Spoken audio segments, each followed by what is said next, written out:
It's probably the most famous medieval castle in Europe, if not the world. It's the Tower of London. Now, you think about the Tower, you think about all this, the massive fortifications, the gateways, portcullises, battlements, dungeons, and bloody beheadings. But there is so much more to the medieval tower. Its full name, its proper title, is His Majesty's Royal Palace and Fortress, the Tower of London. And the clue is in that name. This wasn't just a military stronghold. This was a royal residence. And that meant all sorts of different people lived here. There were soldiers and servants. There were royal entertainers. There were money makers. There were kitchen workers, as well as kings and queens. I've come to explore how this was every inch a luxurious medieval palace, as the tower reveals just what life was like here when the royals were in residence. And I'll go behind the scenes to see the amazing machinery that kept them safe and their enemies outside the gates.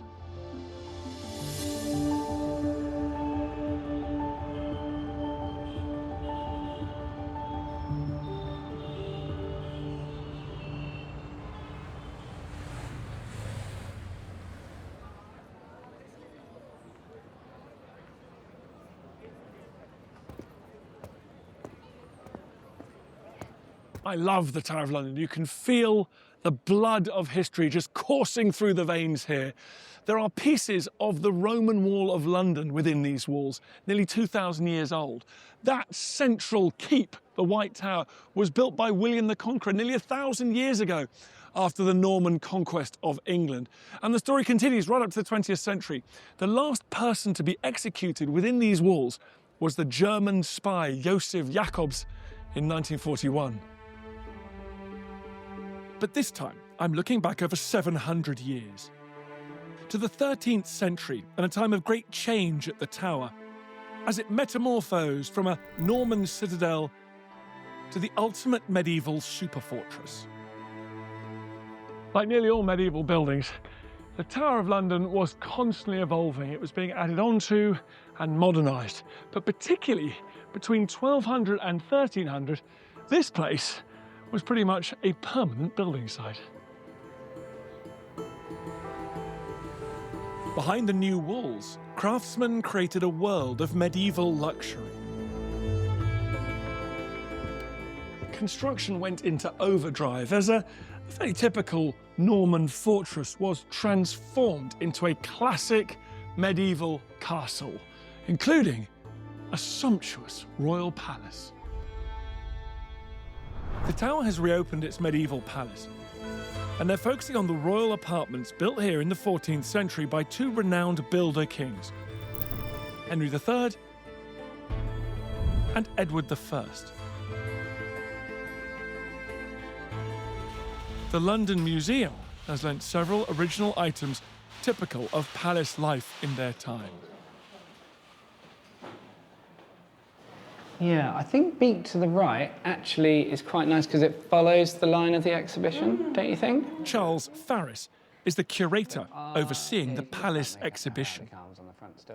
Well, what we see here is a fantastic jug made in the Saintonge region of southwest France. It's made in a white clay, it's got this beautiful parrot beak spout, and it probably was used for wine or perhaps even water. And it was made in huge numbers and imported all over Europe, and we find them in lots of different excavations around England. And this would have been the sort of thing exactly that you would have seen in a royal palace during the 1200s.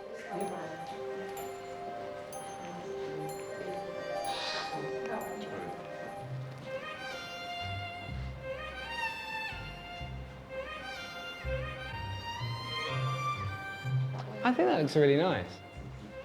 And maybe just a half twist to do that way.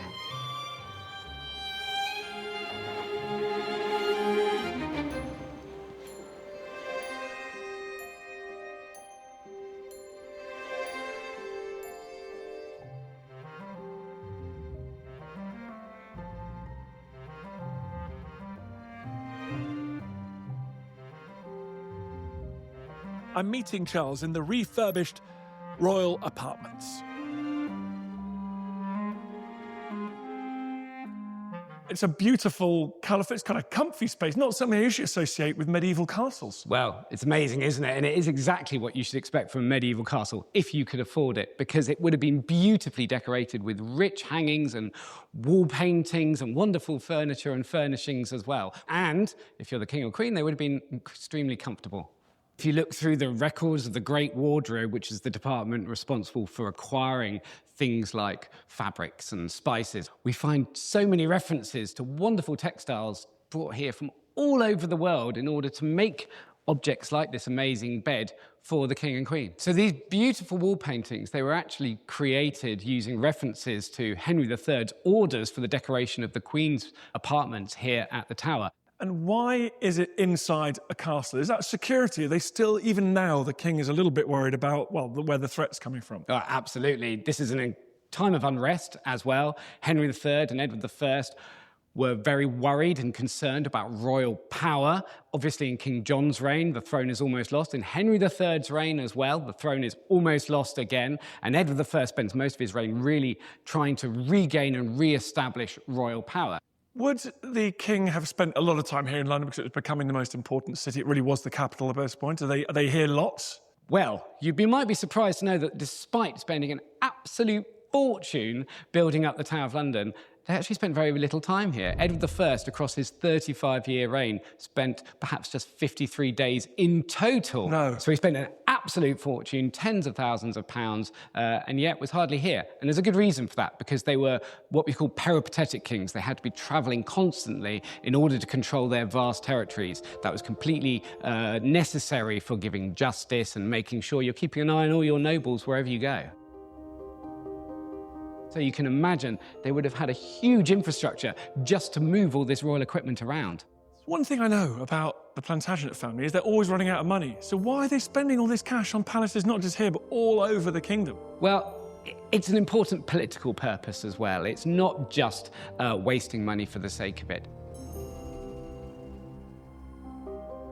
Diplomats and ambassadors, if they were visiting the court, they would have expected to see something really beautiful, something really lavish, really cutting edge. And we know that by bringing craftspeople from all over the world to work on royal spaces and beautiful textiles from all over the world, they were projecting their power and arguably letting other countries know that this is a top-of-the-range country and not a country that you mess with. So the soft furnishings and the art in here are as important as those battlements we can see out those windows. It's all part of the same language. This is a softer version of the sort of hard power that we see demonstrated architecturally outside. The palace was a combination of both royal power and administration, but was also a place where the royal household could have some fun. What we're looking at here are some beautiful little bone tablemen, little games counters, which would have been used for playing a variety of different games. And games and gambling was a really popular part of court culture. And we know that kings and queens actually even gambled with members of their own households. So they're really beautiful, evocative little objects, and they're from the 1200s, so exactly the period of the exhibition that we're exploring. Sitting, I can't remember which way around they were last time. Nelson probably remember. So what we've got here are some beautiful little bone die as well. So very much in the same theme of gambling at court. They date from around the 1200s as well. So exactly contemporary with the kings and queens we're talking about. Also used for gaming and gambling during the Middle Ages, which was incredibly popular. And I think it's looking really nice. Might move, shall I move a little bit? Oh, that's looking quite nice, isn't it?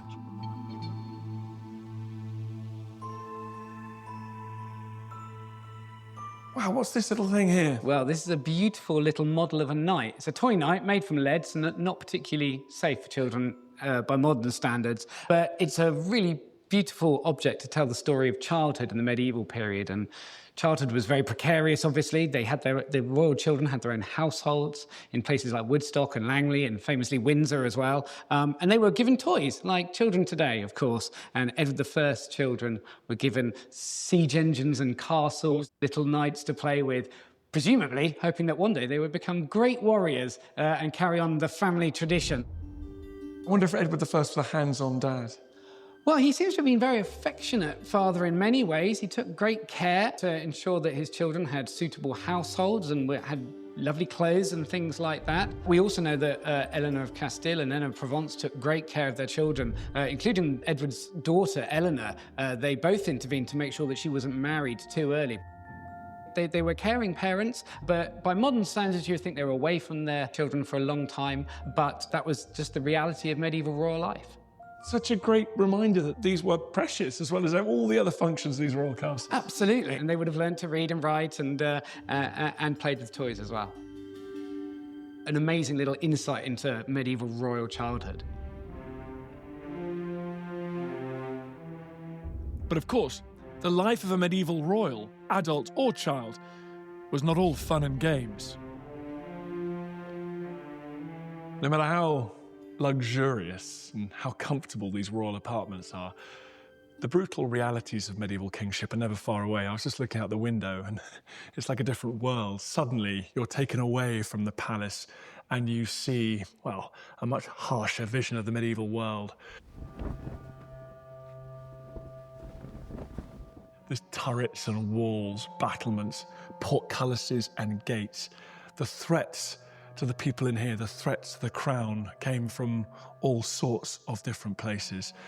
As William Shakespeare would say, uneasy is the head that wears the crown.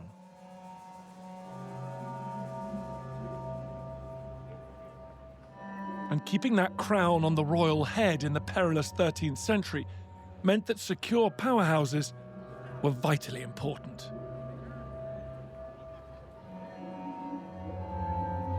While the tower was receiving a royal makeover with lavish apartments added to the palace, it also got a military upgrade. These walls were added in the first half of the 13th century, encircling the whole of the core of the Tower of London. Big, tall, strong walls. But they weren't enough for Henry III's son, King Edward I. He'd been on crusade. He'd seen the massive castles of the East. He was also busy with a monumental castle building project across Britain, particularly in Wales. And he decided that what the tower needed was another layer of defences. And he added these walls here, an outer wall, curtain wall going all the way around the castle again. And beyond that, a moat.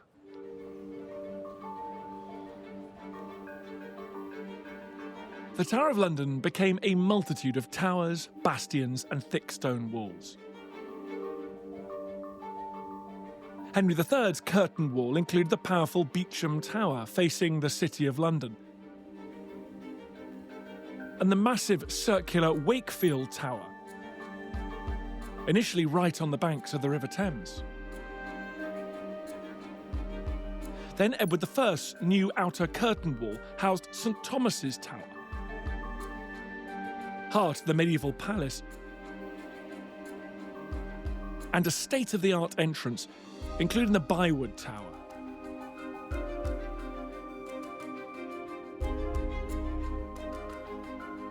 He also built outer defences, like Legge's Mount, overlooking the moat, by then full of water. I'm exploring these fortifications with the tower's curator of historic buildings, Alfred Hawkins.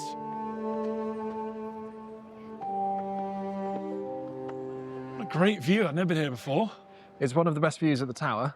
Because you get a real sense, don't you, of the layout. So let's start with the moat. You can see it very clearly from here. Yes. So this effectively is the kind of frontier line of Edward I's tower. Okay. You have the moat going all the way around us, providing a barrier between the City of London and the fortress. And that's fed by the Thames. Stupid question, but so full of water, fed by the Thames. Fed by the Thames, but interestingly, Edward I is the first person who keeps it a wet moat because he employs Flemish engineers to build a sluice gate across the causeway to hold water within the moat. Otherwise, the tide would go up and down. Exactly. Okay, interesting, right. And then on top of that, you have this huge curtain wall going all the way around. And we're standing on that now. We are standing on that now. So we are on the outer curtain wall, expanding the tower into a concentric castle for the first time with multiple layers of defence. So this wall would have been much lower, but it provides a bulwark between the City of London and the Tower. Okay, so this is the first line of defence. If they manage to get through or under or over this wall, what's next? You've got this extraordinary wall and these towers here. If you get through the outer curtain wall, you are then confronted with Edward's father's work, Henry III, in his massive wall surrounding the inner ward. So the tower is split into these different defendable areas to provide kind of breaks. That wall, it looks like a wonderful sort of mishmash of all the different stones that were lying around at the time. Looks like a few Roman roof tiles in there as well. Yes, so Love that. when Henry builds the inner curtain wall, he demolishes a large section of the Roman wall in order to do it. And recycle, reuse. A lot of that fabric we actually find in the inner curtain wall. And so you can kind of see all of the different phases of 2,000 years of Londinium in this fortress. And if you manage to get through Henry III's wall, it's not over yet. It is not. Because there's the keep in the middle, the White Tower. Well, there's another layer of defences around the keep. Then you have the palatial ward, which is to the south of the White Tower, defended by the remnants of London's Roman wall and Cold Harbour Gate and the Main Guard wall. And then once you get through that, then you have to contend with the White Tower.